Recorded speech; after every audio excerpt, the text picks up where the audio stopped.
la pasta è buonissima. Ma perché fai quel gesto? Have you also done that before? Use this famous Italian gesture to say something like, "This is delicious" or "That's amazing"? Well, if so, you are definitely not alone. But here's the thing. That Italian gesture means something completely different. And that's exactly the problem with Italian gestures. Many foreigners know they exist, can recognize some of them, but they don't always know what they actually mean. And that can lead to some pretty funny or embarrassing misunderstandings. But fear not, today I'll show you 3 Italian gestures, some of the most used ones and most misused ones by foreigners, and I'll explain you how to do them and what they actually mean, including the most famous one of all. Alright, let's get started right away with the first gesture, this one. I know you have definitely seen this one. It's so iconic, it has become even an emoji. You can find it on your phone, it's right there.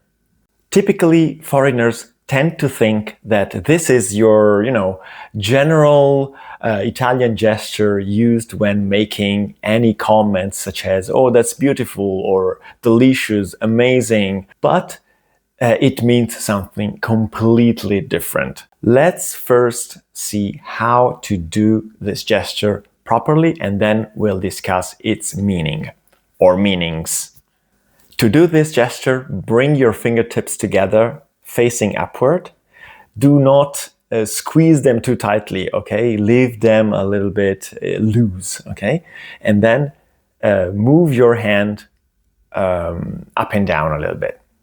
Now, this gesture is almost always used when asking a question. So its meaning will vary depending on the type of questions we are asking. Where have you been? What are you talking about? Who's that person? And so on. But be careful, we usually use it when we are somewhat confused, surprised, or slightly annoyed, or even very annoyed. So if you use this gesture while saying that your pizza is amazing, then Italians will raise an eyebrow or two, even if your Italian is already really, really good. So if you really want to use it, make sure you're asking for clarifications and you have a good reason to be confused, surprised, or annoyed. And here's the funny thing, we do have a gesture for saying, "This is delicious." Now you know it's not this one. I'll show you the right one later on in this video.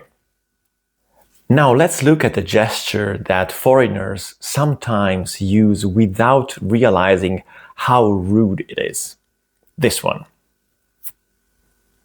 This gesture means "I don't care," or even stronger, "I couldn't care less."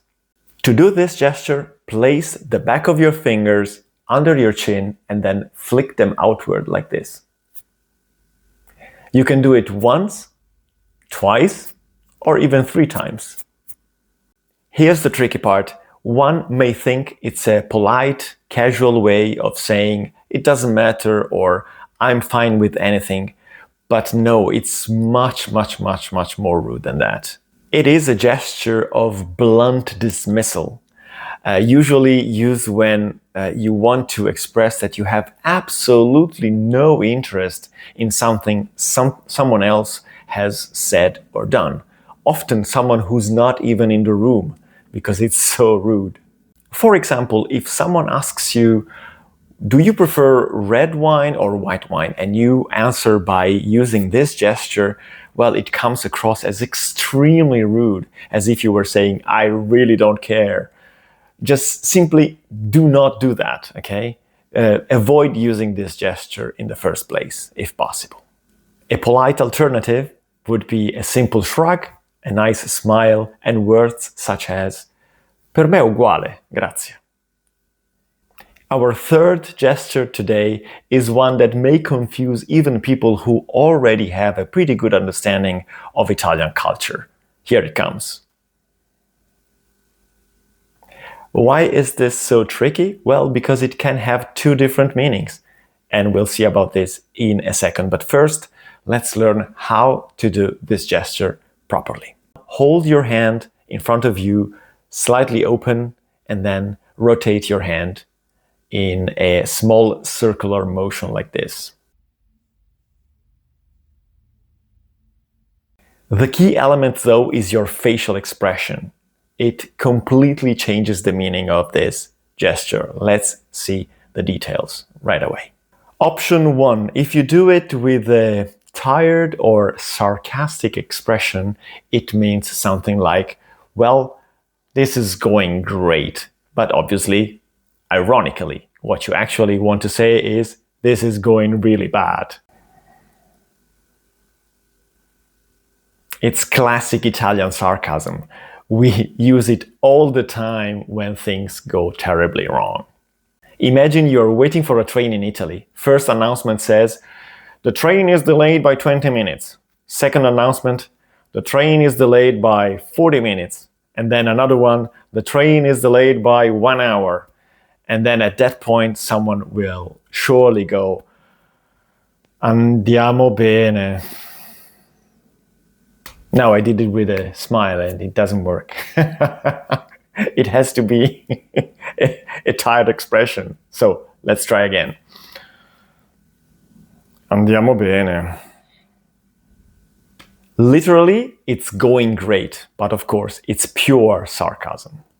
But option 2, if you do the same gesture, but with a big smile and maybe tilting your head back a little bit, then it becomes something like, wow, this is amazing, this is delicious, it's so good. Which brings us back to the beginning of this video. Remember when I used the pinched fingers gesture to say that the pasta was delicious, and that was wrong.